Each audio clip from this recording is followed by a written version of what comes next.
आजचा हा दिवस भारताचा इतिहासला अविस्मरणीय दिवस आहे.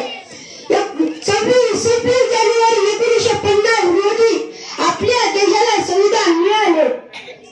आपल्या स्वातंत्र्यासाठी बलिदान दिलेल्या सैनिकांना स्मरण करण्याचा दिवस आहे. भगतसिंग, सुखदेव, राजगुरू यासारख्या तरुणांची बलिदान देऊन देशाला स्वातंत्र्य दिले दाखवली. संविधान आपल्या लोकशाही पाय आहे. ते धर्माच्या जातीच्या आर्थिक पातळीवरून भेदभाव करत नाही. आधीचा संविधान आदर करणे आणि तत्वाचे पालन करणे हे आपले कर्तव्य आहे. आजच्या दिवशी आपण सर्वांनी एकत्र येऊन भारताला अधिक चांगला देश बनवण्याचा संकल्प करू.